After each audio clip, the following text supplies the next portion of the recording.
Mes attentes, elles sont à la mesure de Dieu en fait. Donc immense la sainteté pour tous ces jeunes qui partent. Un grand amour de l'Église qui puisse ressortir de ces JMJ. Et puis un grand amour de Marie. On se met à sa suite pendant tout ce pèlerinage. Donc j'espère que la vie de Marie va s'ancrer aussi dans le cœur des jeunes.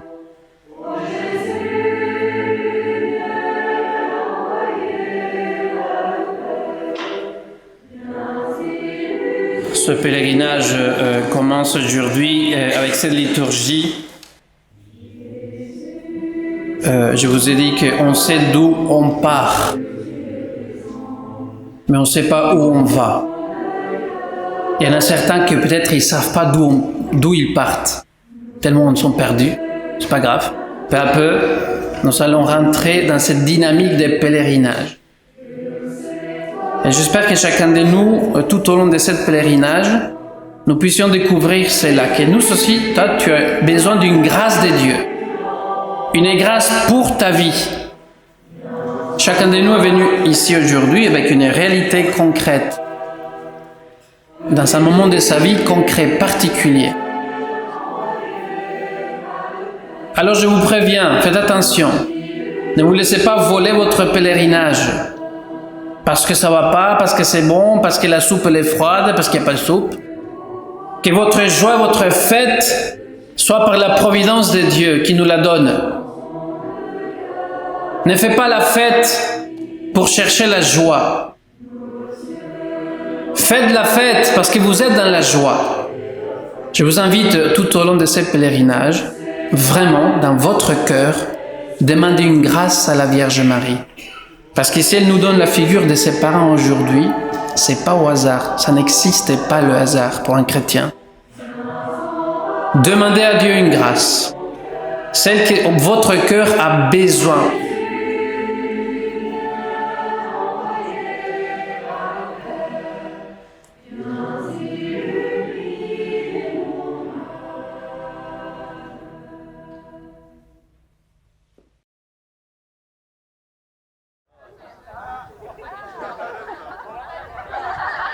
Le premier jour, on l'a vécu à Dijon, à la paroisse Sainte-Jeanne d'Arc. On a commencé par aller à la messe.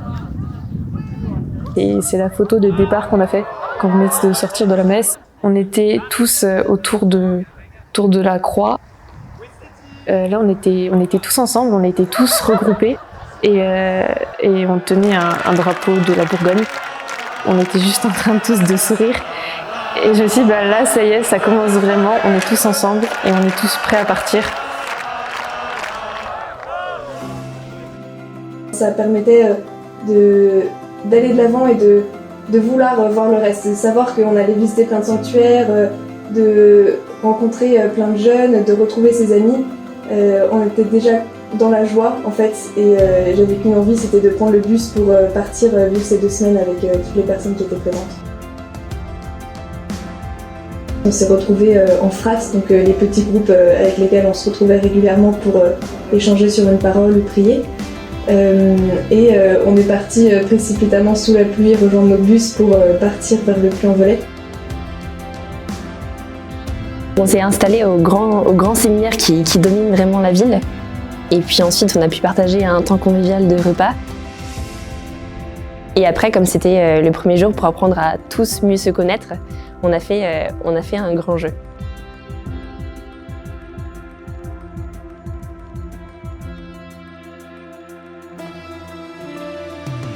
Après cette première journée, j'ai encore plus envie de découvrir ce qui nous attend parce que c'est déjà incroyable ce qu'on est en train de vivre et ça fait même pas 24 heures qu'on est ensemble.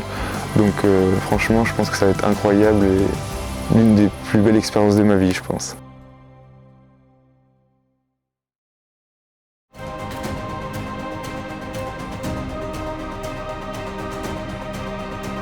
J'étais particulièrement touchée par l'arrivée au Puy-en-Velay. Au départ, il y avait juste une petite chapelle qui était sur l'emplacement de la pierre où il y a eu la guérison et qu'au fil des siècles, elle s'est agrandie au point qu'il a fallu faire un grand escalier, des grandes arches et que finalement l'église est à moitié au-dessus du vide et qu'on arrive au milieu de l'église, ce qui est assez inhabituel.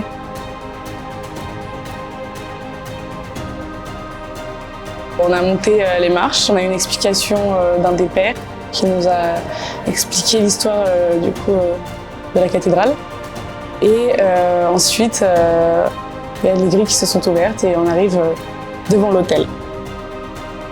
Le fait qu'on arrive par en dessous, c'est vraiment le début justement du pèlerinage. Du coup, c'est un peu les portes qui s'ouvrent à nous en ce début de pèlerinage. Nous avons un partenariat avec le MCR, donc le mouvement des chrétiens retraités, depuis plusieurs mois dans le cadre de l'organisation des JMJ. Et ce qui m'a particulièrement touchée, c'est l'engagement et l'enthousiasme avec lequel nous avons été accueillis par les personnes du MCR du Puy-en-Velay. Et ce qui m'a marqué, c'était le moment où on est passé sur la pierre, où il y a eu la guérison, une apparition de la Vierge. Donc voilà, de pouvoir avoir toute l'histoire du sanctuaire et de cette pierre en particulier, et pouvoir après prier un petit instant dessus. Ce qui m'a beaucoup marqué, c'est déjà la découverte de la Vierge Noire, d'avoir pu prier devant, d'avoir pu faire la messe. J'ai un peu aussi redécouvert la prière du Salve Regina en la priant devant la Vierge Noire dans la chapelle des reliques.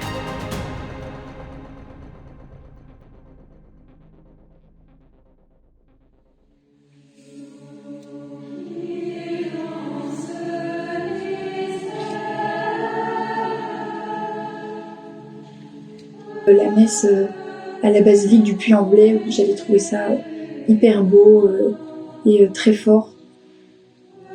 S'il y avait une image, ce serait vraiment le moment de la consécration à la messe.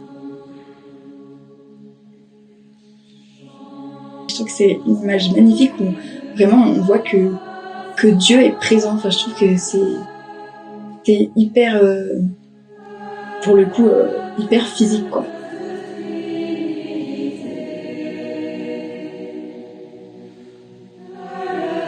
C'est directement où on est et avec qui on est, la présence de qui.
Et le fait que le prêtre nous ait envoyés en tant que pèlerins pour partir à Lisbonne, j'ai trouvé que c'était très fort et le lieu était magnifique aussi.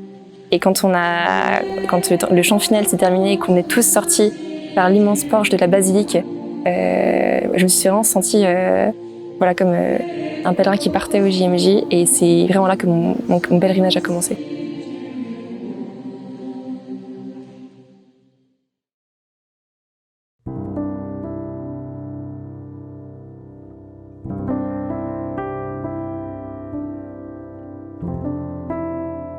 Ce qui m'a marqué déjà, c'est l'oraison silencieuse qu'on a fait ce matin. Ça m'a permis de me rappeler qu'on est vraiment ici en tant que pèlerinage et pas juste pour passer 2 semaines de vacances avec des amis. Et c'est vrai que voilà, dans le car ou dans les autres moments, je peux avoir un peu du mal à prier, il y a toujours beaucoup de monde, du bruit. Et là, c'était un bon moment dès le matin comme ça pour se mettre en présence du Seigneur et se rappeler en fait qu'on est là avant tout pour lui et pour prier. Et faire ça le matin, ça m'a beaucoup porté pour le reste de la journée.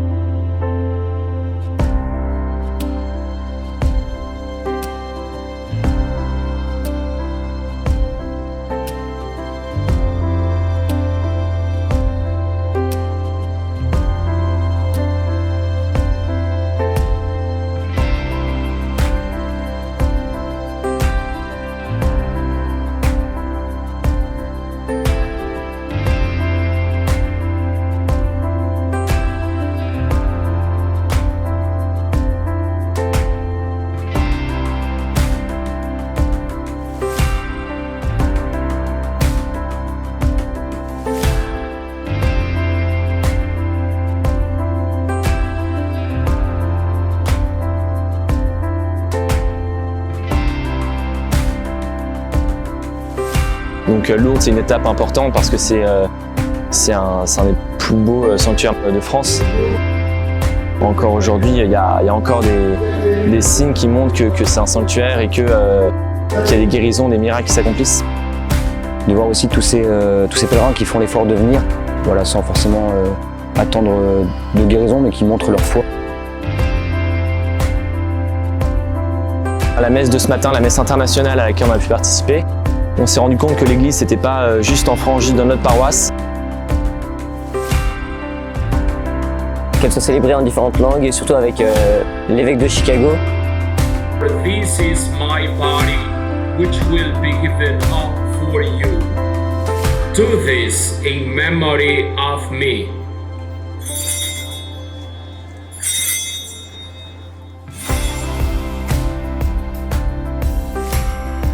Enfin, on se rend tous au même point, au même endroit pour vivre un pèlerinage ensemble avec le monde entier. C'était un moment assez fort, voilà, à la fin de la messe, d'avoir pu juste m'avancer et toucher la paroi de la grotte juste sous la Vierge. Et donc de revenir sur les pas de Sainte Bernadette et d'avoir un peu toute l'histoire autour aussi de l'apparition de la Vierge.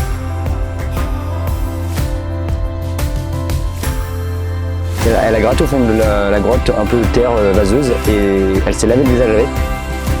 Et on a jailli une source et aujourd'hui on peut refaire les symboles de l'eau.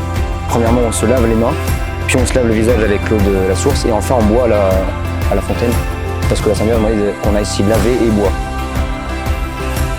C'était un moment très simple, humble et vraiment beau et profond, un moment de prière, un moment où on a pu, ou en tout cas personnellement, j'ai pu redire à la Vierge Marie que je voulais prendre sa main pour suivre le Christ.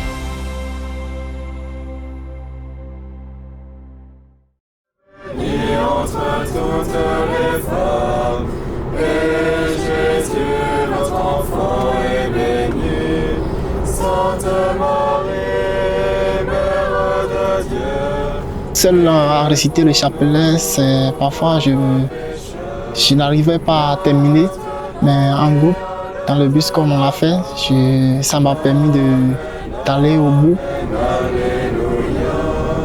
Le car, c'est parfois un peu long, mais à la fois il y a une bonne ambiance et donc ça permet de bien rigoler et de pas non plus être là juste pour prier de A à Z.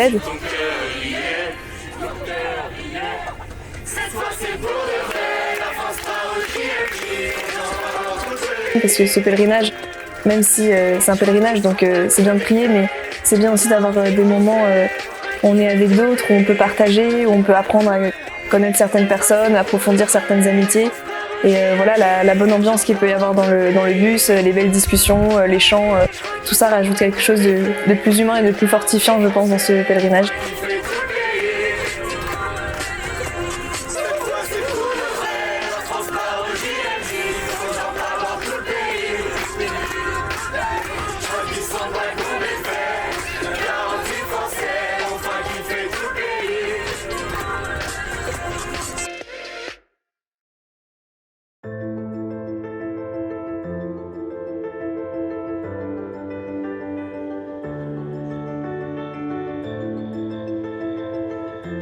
d'arrivée de France, où on connaît plus le Puy-en-Velay, Lourdes, c'est des très beaux sanctuaires, mais on a plus l'habitude de les voir.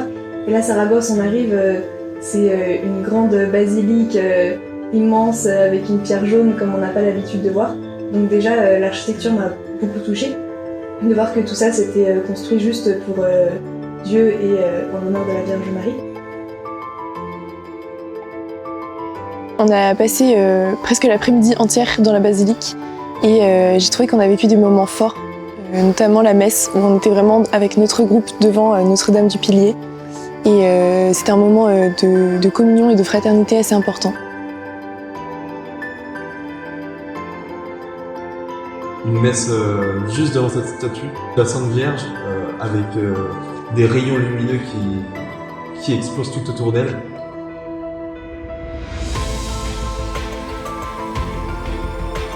Et à l'intérieur, on a eu un petit topo, on a pu toucher le pilier sur lequel la Vierge Marie serait apparue. Marie, en fait, c'est vraiment un pilier, c'est-à-dire quelqu'un sur qui on peut s'appuyer, qui est solide. Et aussi un pilier, ça s'élève entre la terre et le ciel, ce qui fait le lien, et donc Marie qui nous relie en fait au ciel depuis la terre. La Sainte Vierge a promis que quoi qu'il arrive, il y aurait la foi qui resterait présente dans ce sanctuaire à cet endroit même. Ce bâtiment serait préservé de la foi et du temps. Et preuve en est que de bombes sont tombées sur le bâtiment. On fait des trous et on peut exploser. Voilà, il y a vraiment une promesse qui a été faite par la Sainte Vierge et qui sera tenue.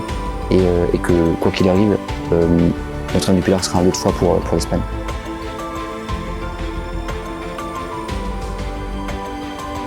Dans cette même basilique, on a échangé en frates.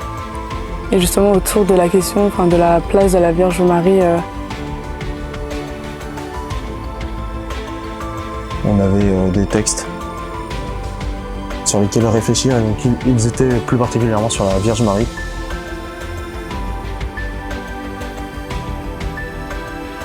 Et là, j'ai vraiment vu cette importance justement qu'elle avait. Et comme c'est justement une personne que je prie beaucoup et qui est très accessible pour moi, ça m'a fait vraiment plaisir justement de voir qu'elle avait cette place dans l'église.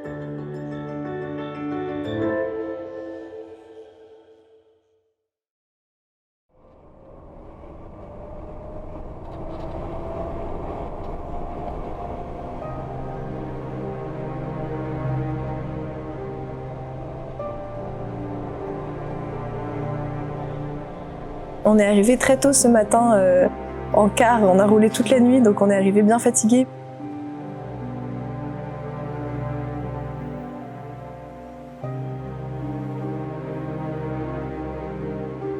J'ai passé la pire nuit de ma vie dans un car,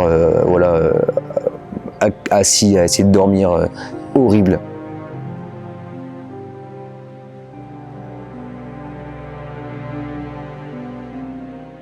C'était horrible. Et en arrivant, mes paysages incroyables, magnifiques. Une espèce de colline avec une petite forêt, une petite ambiance tropicale.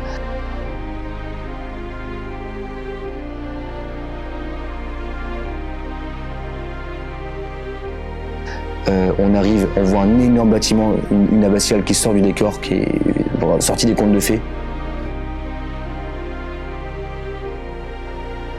Le monastère royal brillait tellement, c'était incroyable. Et malgré la fatigue, on a réussi à s'imprégner du lieu et de tenir la journée entière.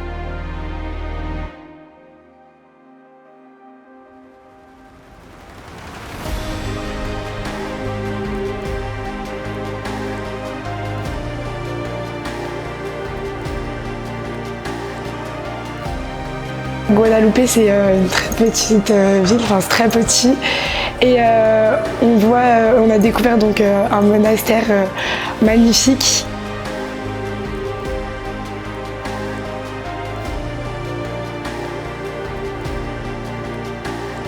Je crois pouvoir dire que j'ai assisté au meilleur petit déjeuner de toute ma vie. J'ai jamais vu autant de profusion, autant de saveurs, de croisements de saveurs.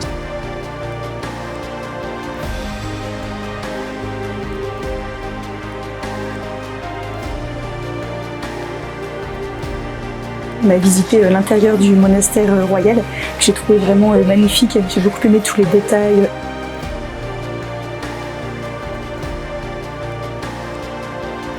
Nous, on est passé dans la sacristie du monastère, qui était déjà immense, mais sur laquelle on avait la vie de Saint Jérôme.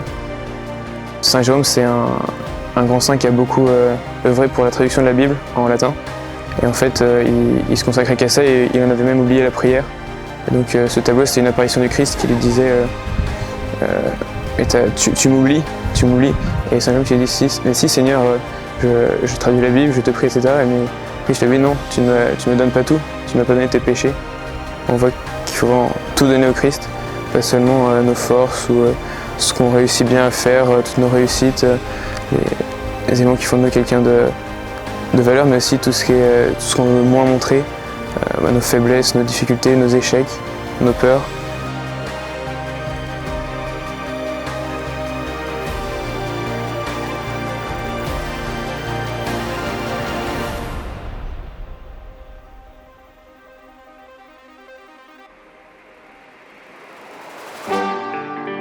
À Guadeloupe, nous étions tous recueillis à l'intérieur d'un cloître qui était à la taille de notre groupe et qui nous montrait qu'une communauté chrétienne, c'est d'abord quelque chose à taille humaine.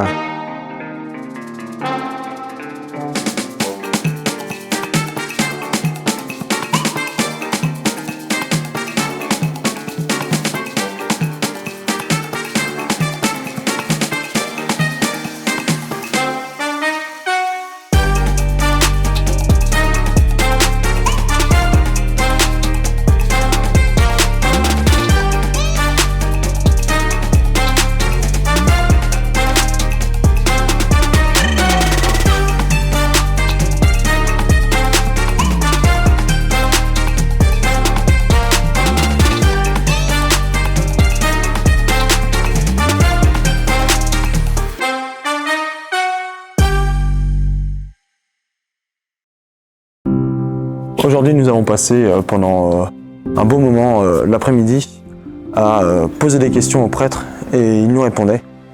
Plusieurs personnes avaient écrit des petites questions et c'était assez formateur d'entendre leurs réponses sur ces questions du quotidien qui touchaient plusieurs thèmes, la confession, la sexualité, l'église.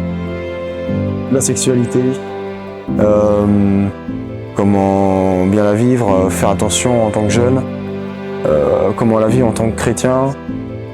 C'était chouette de pouvoir en parler vraiment librement et avoir un bon temps d'échange là-dessus.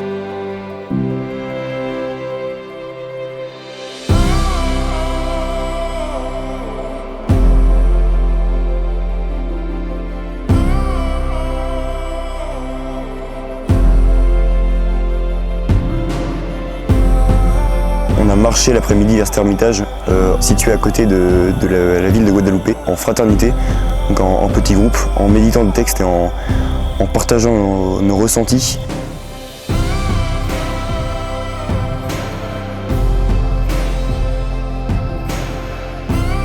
Les fratres sont des petits groupes qui ont été formés, pas forcément entre amis, mais entre plusieurs pèlerins pour pouvoir prier ensemble et partager notre foi.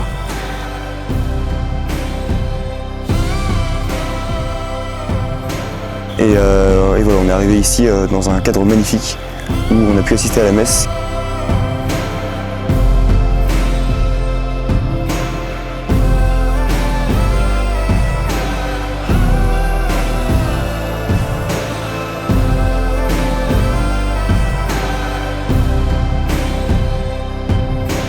Et après, nous avons prié le Saint-Sacrement. Voilà, c'était très beau dans notre pèlerinage de pouvoir se poser, avec toute cette frénésie autour de nous, de pouvoir vraiment se poser avec Jésus qui était là disponible humblement devant nous, sous la forme d'une hostie.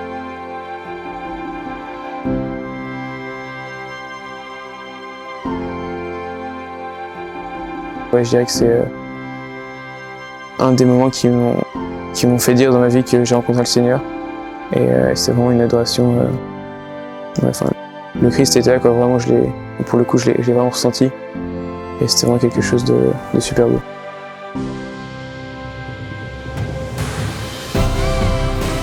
Et nous avons pu également nous confesser auprès des prêtres qui étaient présents ce soir. De voir les prêtres se confesser, ça montre que c'est des gens comme tout le monde, des pécheurs comme tout le monde. Et les voir faire cette démarche d'humilité, ça m'a énormément touché. Je ne savais pas qu'un endroit comme ça, il est caché, pas dans les montagnes, mais il y a une richesse immense et la présence de Marie, elle est très forte ici, tout au long des siècles. Et justement, cette présence de Marie, ça me marque fort parce qu'elle nous accueille dans tous les endroits.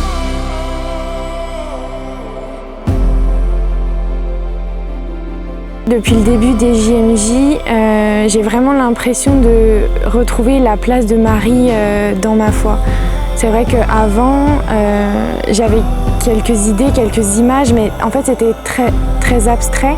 Et là, on marche vraiment dans ses pas et je comprends vraiment, en passant de sanctuaire en sanctuaire, en fait son rôle et ce qu'elle va pouvoir m'apporter et nous apporter à tous. Je me suis mise à prier, j'ai vraiment l'impression de me retrouver dans un cocon, comme une maman en fait qui va prendre soin de sa fille. Donc j'avais vraiment l'impression que Marie était là à m'écouter avec une certaine forme de bienveillance et que je pouvais vraiment tout lui dire. Et à ce moment-là, j'ai aussi eu la force, je pense que Dieu m'a donné la force vraiment de me pousser à me confesser. J'ai été vraiment touché par la Vierge de Guadalupe. Je ne sais pas pourquoi, mais quand on a pu la vénérer, j'ai vraiment senti que Marie était là et qu'elle nous présentait Jésus. Et c'était quelque chose de fort pour moi dans mon cheminement pendant ce pèlerinage.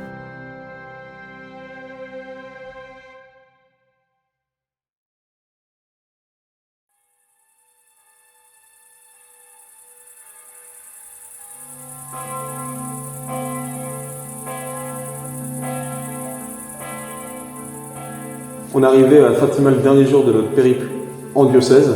Et donc, dans ma tête, on serait en diocèse. Et en fait, on arrive à Fatima et on était déjà des milliers, pas que des Français.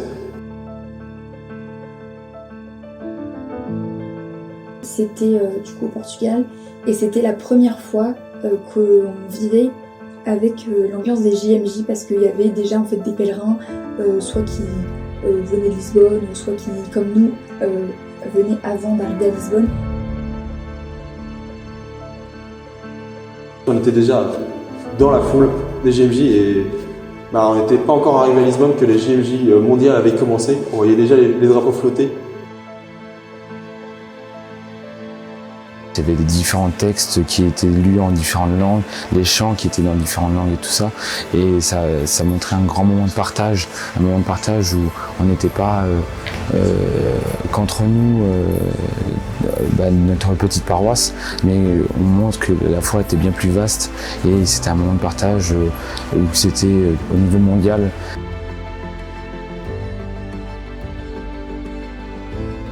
En fait, on avait déjà vécu un petit peu ça à Lourdes, mais là c'était encore plus frappant parce que on était à 1h30 de Lisbonne, et forcément il y avait beaucoup plus de nationalités différentes, beaucoup plus de monde, et il y avait énormément de prêtres. Et on était tous un peu perdus du coup, mais en même temps on était quand même tous ensemble dans la prière parce qu'on regardait la même messe, on était tous au même endroit, mais perdus, mais en même temps reliés. Et la catéchèse qu'on a eue aussi à Fatima, qui parlait du coup du fait que Dieu nous aimait comme on était, qu'on était beau comme on était, et qu'il n'y avait pas besoin de superflu, pas besoin de maquillage et tout ça pour qu'on soit beau et pour qu'il nous aime.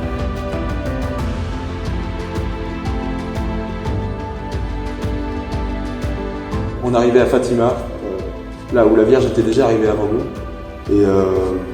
Et puis voilà, ça commençait. On allait à Lisbonne, du coup, pour aller voir le pape.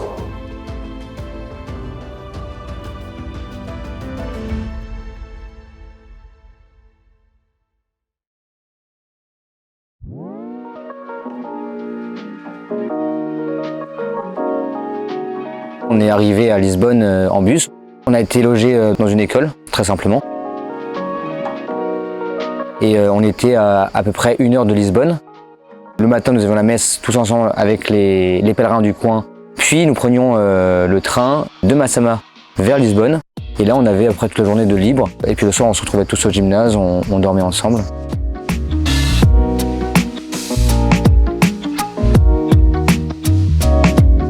Le matin, on se lève pour aller faire les laudes avant de partir. Et puis après, on part déjeuner tous ensemble en diocèse et on retrouve d'autres Français.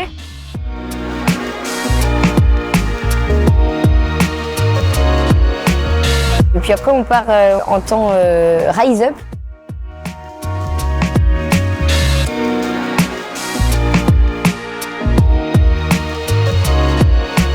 Ça se déroule un peu en 3 temps.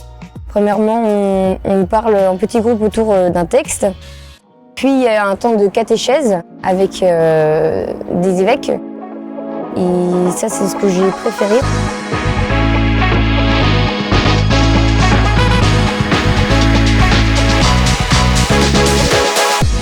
Il y a une question qui a été posée à un moment donc à l'évêque, donc c'était Monseigneur Bataille, par rapport aux enfants. Parce qu'on a beaucoup de personnes qui, à l'heure actuelle, ne veulent pas forcément faire d'enfants par rapport au monde qui les entoure, l'écologie, etc. Et je trouve qu'il a répondu d'une manière assez bienveillante. Et il a dit, mais vous savez, Dieu nous a donné la vie pour qu'on puisse la partager. Et je pense que c'est vraiment une phrase qui m'a marquée. Et il a dit aussi, plus en fait il y aura d'enfants et plus il y aura de personnes sur Terre, plus il y aura de personnes pour louer Dieu. Et ça, j'ai trouvé ça très joli. Le thème sur le pardon, un peu plus parler quand même, parce qu'on peut plus l'expérimenter. En tout cas, pendant les JMJ, c'était vraiment quelque chose qui nous était donné, justement, de pouvoir se confesser. Et c'est vrai que avoir des discussions là-dessus et partager avec les autres, c'était assez sympa et utile. Et ensuite, il y a la messe.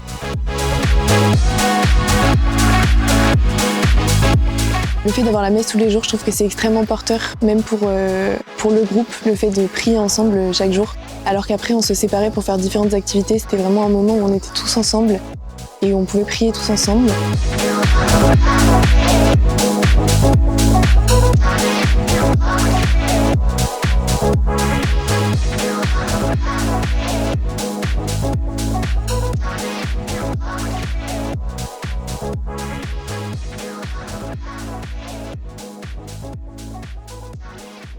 D'avoir un temps vraiment spi obligatoire le matin et l'après-midi, pouvoir plus déambuler dans les rues de Lisbonne et faire les activités qu'on voulait. Ça permet à ceux qui en ont pas eu assez de pouvoir continuer à prier en allant à l'adoration, écouter un topo. Et ceux qui en avaient eu assez, d'aller à un concert ou de regarder une pièce de théâtre. Donc on est parti, on a pris la direction de Lisbonne Centre pour assister à des spectacles.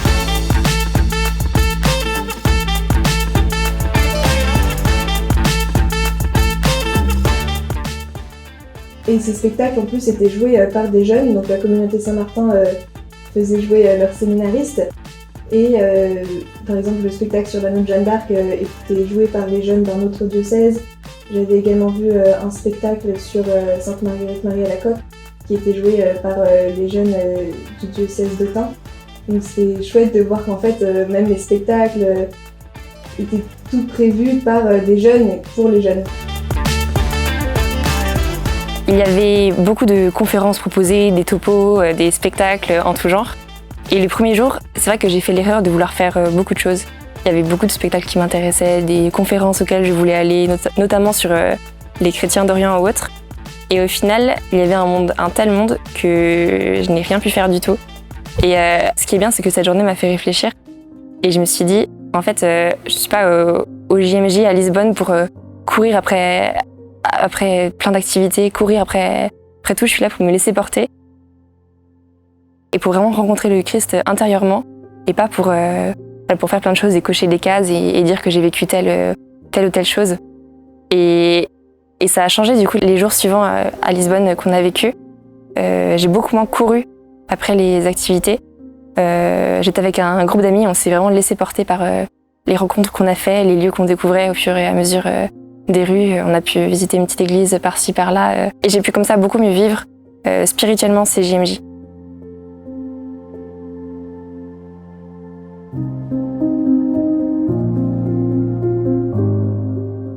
Peut-être un moment qui m'a le plus marqué, c'était l'accueil du pape, parce que c'était la première fois du coup qu'on voyait le pape à Lisbonne. C'est aussi la première fois que je voyais autant de gens réunis au JMJ même, et c'était déjà incroyable rien que de voir tout ce monde. Il fallait vraiment arriver tôt pour pouvoir se mettre le plus proche possible, mais quand le pape est arrivé, il y avait beaucoup d'émotions et j'ai trouvé ça assez fort. Les moments les plus forts que j'ai vécus, bizarrement, en fait c'est les moments avec le pape. Je dis bizarrement parce que je pensais pas que ce seraient les moments les plus forts spirituellement, parce que voilà, dans la foule, dans les munitions, le fait qu'il y en a qui soient là sans trop prier, etc. Enfin, c'est pas forcément l'ambiance la plus recueillie. Et pourtant, au chemin de croix, j'ai vraiment été surpris au fait que j'ai pu me recueillir et Dieu m'a rejoint.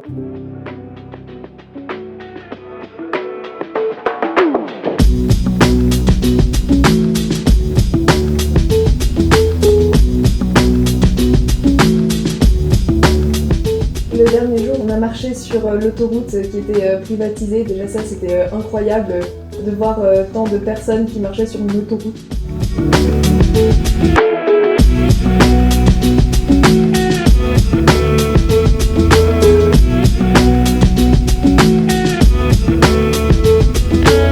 On a pas mal marché sur l'autoroute, on a fait pas mal de kilomètres sous le soleil, à piétiner un peu, une sorte d'accordéon. Il y avait plein de pèlerins, c'était assez impressionnant de voir une énorme colonne de pèlerins qui marchaient de toutes les nationalités, très sécurisés, avec des volontaires qui étaient autour pour vérifier, la police qui vérifiait qu'on n'avait pas d'objets dangereux pour le pape.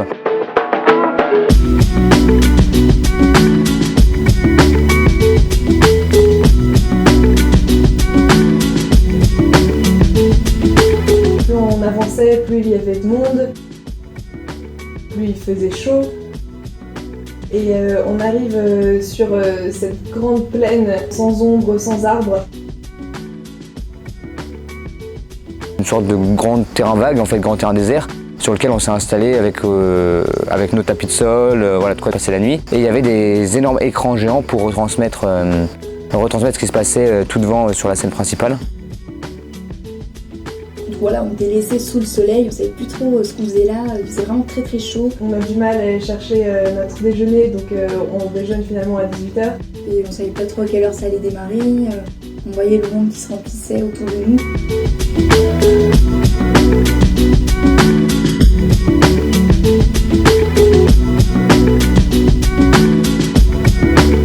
On a pu voir du monde circuler en boucle et les gens ne s'arrêtaient jamais d'arriver. Et je me rappelle même demander à un moment s'il y avait assez de place pour accueillir tout le monde, car bien que j'ai fait un petit tour du lieu pour constater qu'il est immense, la masse de gens qui arrivaient me paraissait encore plus immense que cela.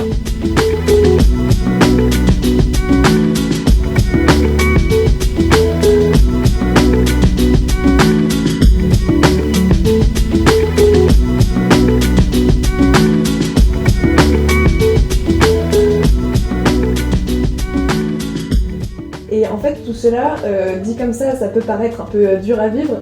Mais en fait, on était tous ensemble, il y avait déjà de la musique qui nous mettait dans l'ambiance du week-end, il y avait d'autres groupes qui se réunissaient autour de nous et qui venaient de toutes les nationalités. On était entre amis et ça m'a pas du tout pesé. On s'est même dit, waouh, c'est incroyable de se dire qu'on a attendu 8 heures comme ça en plein soleil. C'était pas des grandes difficultés alors que je pensais que ça allait être plus insurmontable que ça. Voilà, c'était pas si difficile parce que c'était, je pense, cette unité qui nous rassemblait qui nous a permis de passer outre les difficultés matérielles et très terre à terre, quoi. Au bout d'un moment, on ressaisit que on est là pour adorer le Christ.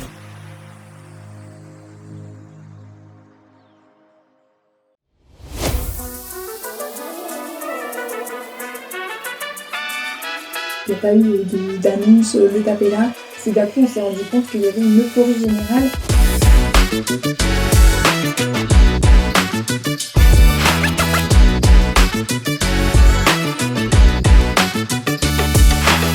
Et c'est là que tout le monde s'est levé, le pape est passé dans toutes les allées, et du coup on a vraiment vu le pape est très proche.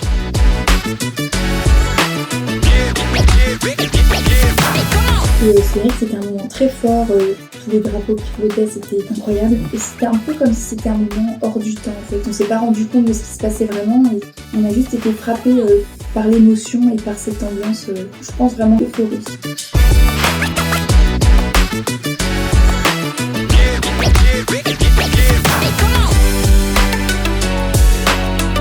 C'était incroyable genre, de voir toutes les nationalités réunies comme ça. C'était très beau de voir l'union entre les gens. Et genre de voir que tout le monde était uni pour une seule et même personne.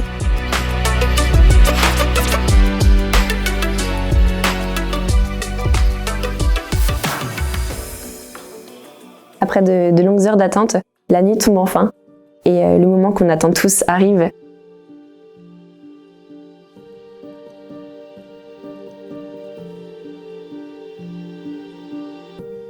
C'était beau, c'était court, mais c'était efficace de voir qu'on était tous rassemblés et silencieux.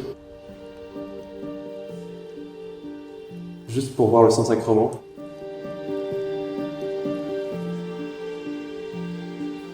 Nous étions pas du tout face à l'estrade du Saint-Sacrement, on était face à un gros écran.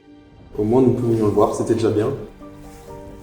Ça rendait justement le moment où on voyait le Saint-Sacrement encore plus beau. Ça laissait encore plus place à la foi parce qu'on ne le voyait pas et justement fallait être en communion de prière avec les millions qui étaient autour de nous et voir cet écran ou fermer les yeux et voir ce que nous voulions voir et accueillir Dieu même si cette hostie que nous essayons de voir était à des kilomètres de nous et donc ça rendait encore plus fort notre foi dans ce Saint-Sacrement qui, bien qu'il est représenté dans cette petite hostie, il est partout, il est en nous, il est autour de nous. Et là, il était à l'intérieur de ces millions de personnes qui cherchaient Dieu à ce moment-là. On était tous à genoux.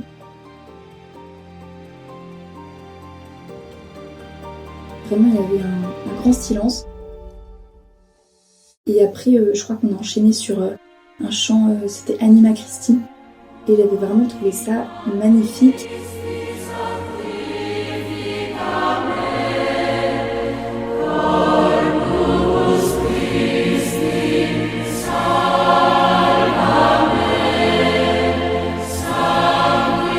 Et vraiment les larmes qui montaient quoi, et c'était aussi beau de voir qu'en fait j'étais pas toute seule dans ce cas-là, en fait on était tous frappés par ce qu'on était en train de vivre et vraiment Dieu était présent avec nous.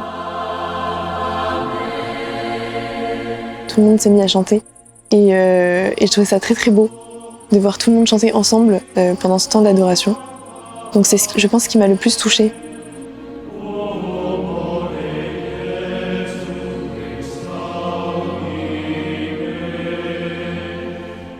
Tout le monde chante le même chant alors qu'on vient chacun d'un pays différent.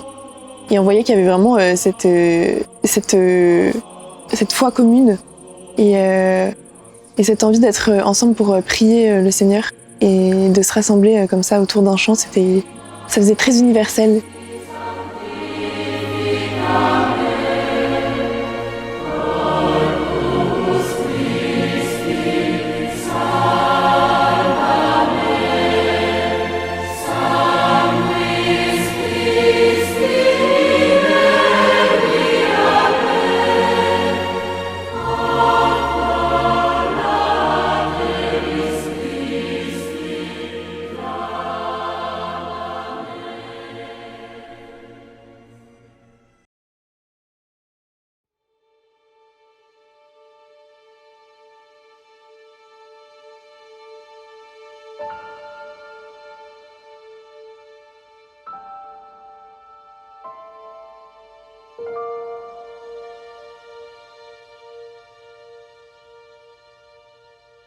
Le dimanche matin, ça a été un réveil très matinal.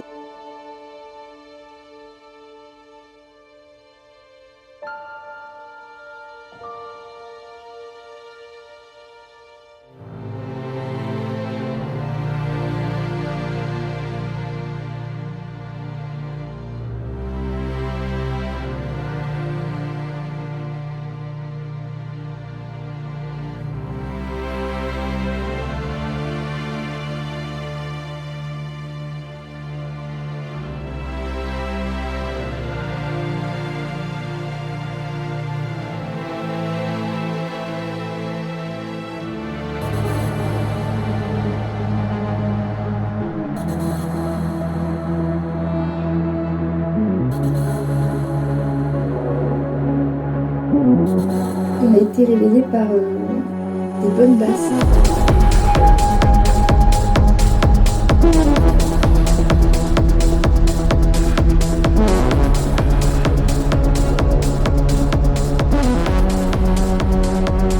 Et c'était assez surprenant en fait. Pour le coup, je savais vraiment plus où j'étais. Je sais pas si j'apprécie ou si j'apprécie pas.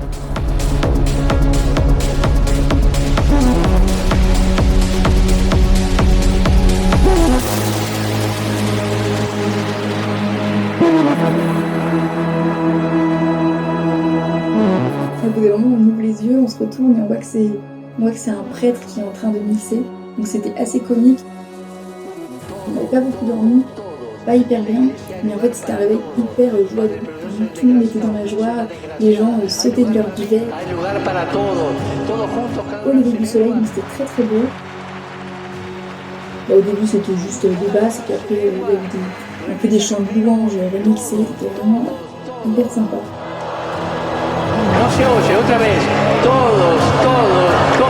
Quand on s'est tous réveillés comme ça, quand on a entendu une musique très très forte dès le matin, et puis qu'on a vu un prêtre platine, ça nous a tous un peu étonnés, mais ça nous a permis de bien nous réveiller et d'être au taquet pour l'arrivée du pape.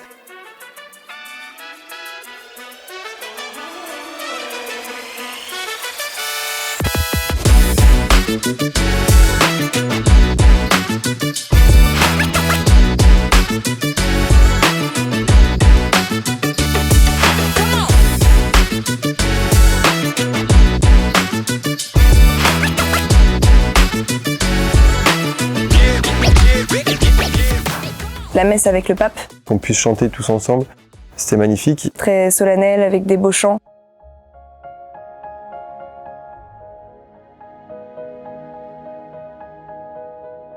Et l'homélie du pape était très belle, et surtout le fait de se dire que c'était le successeur de Saint-Pierre qui était en train de nous parler, de nous donner un message. J'ai vraiment écouté d'une toute autre oreille que une homélie d'un dimanche.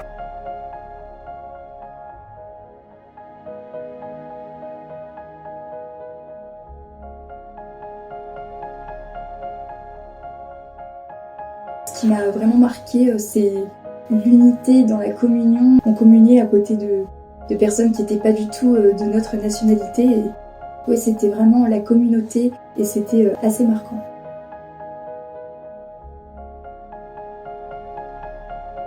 C'était très émouvant en fait de dire que le pape était à quelques centaines de mètres, qu'il était là pour nous transmettre un message. Donc ça m'a beaucoup touché.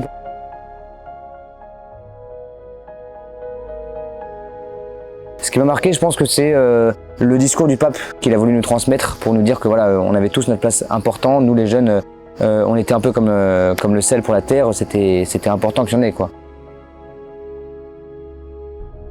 S'il n'y a pas de jeunes pour arroser la terre deviendra infertile. L'Église a besoin de nous tous et il nous l'a fait répéter et répéter en espagnol. Donc voilà, c'était émouvant de voir dans sa voix en fait qu'il avait envie de nous le faire comprendre. À la fin de sa voix, il disait todos. Et on sentait que c'était un peu un cri pour nous dire voilà, il a besoin de chacun de vous, mais vraiment.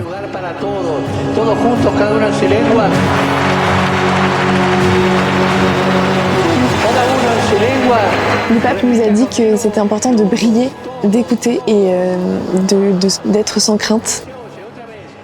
Bon, il a bien mieux développé ça que ce que je vais dire, mais j'ai trouvé que c'était intéressant d'avoir des axes un petit peu de progression pour être porteur de cette joie du Christ et de cette foi qui nous anime.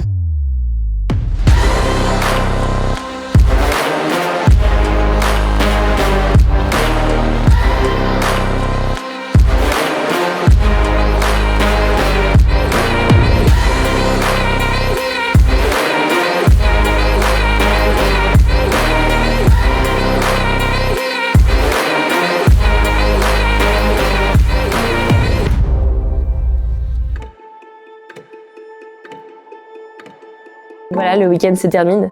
On a vécu des moments très forts avec le pape. En même temps, 1,5 million de jeunes comme ça rassemblés autour de lui pour louer le Christ, c'est quand même assez fou.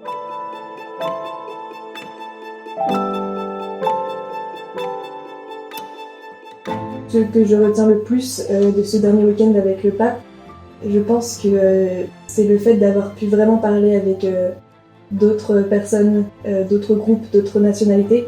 Le reste des GMJ à Lisbonne, on en rencontrait quelques-uns dans la rue, mais je n'avais pas pris le temps d'aller vraiment les voir pour leur parler. C'était plus voilà, chouette de les rencontrer, de les entendre chanter, de les croiser. Et là, pendant ces 24 heures autour du pape, dans l'après-midi, j'ai eu le temps d'aller voir certains groupes, de parler avec eux, d'échanger, de danser, de chanter avec eux.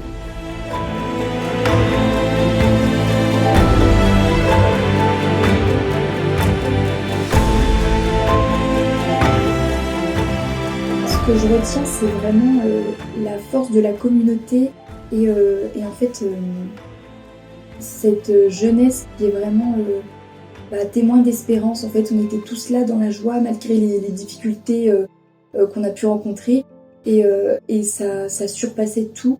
Et donc c'est vraiment cette force dont on a finalement tous fait preuve sans s'en rendre compte et dont on a tous été témoins.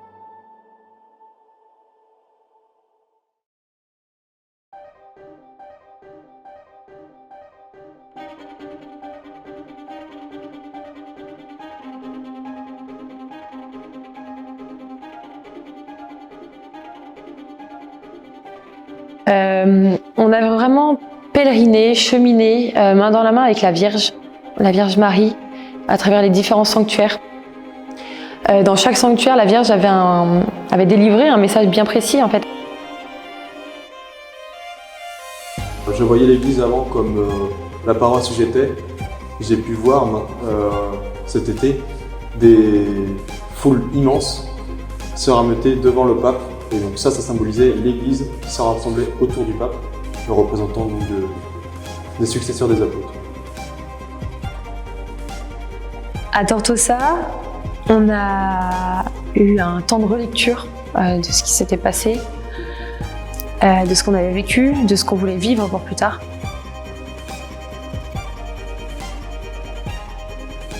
Ou plein de petits moments d'échange avec des prêtres, où on avait la chance d'avoir des sœurs qui marchaient avec nous, et donc d'avoir pu échanger avec elles, de voir cet appel, quel appel elles avaient reçu.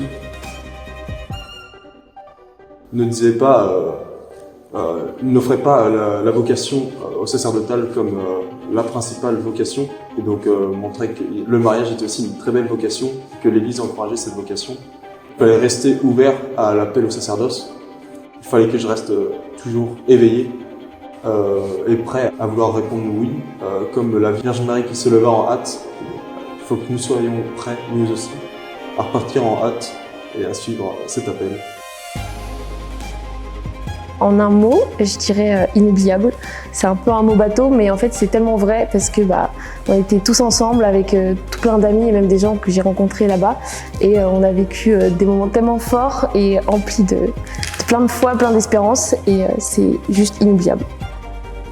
Ce qui m'a le plus touché, ce sont certainement des échanges personnels avec des jeunes pèlerins, échanges à travers lesquels j'ai pu voir comment le Seigneur travaillait leur cœur.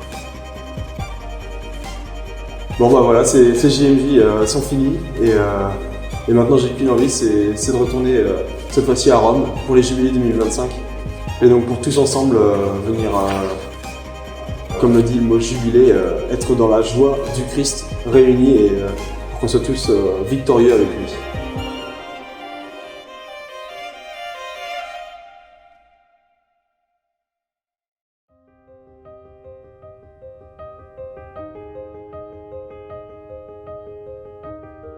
Au départ, nous avons reçu une parole belle, forte,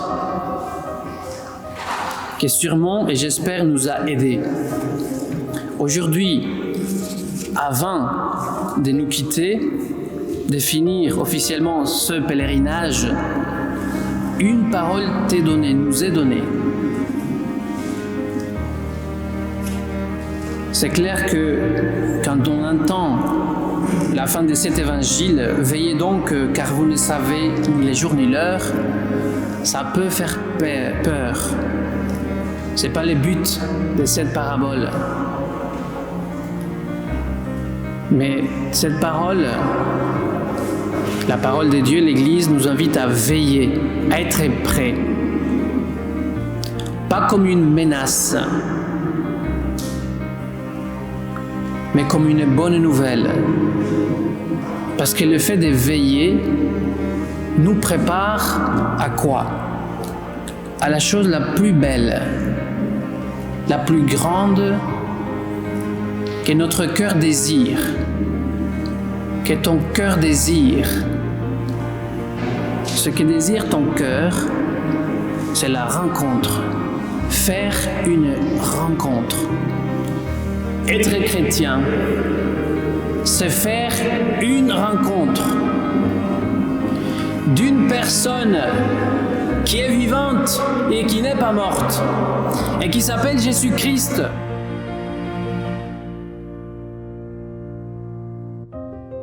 Mais les témoignages commencent avec votre vie, avec ce que vous avez reçu pendant ce pèlerinage.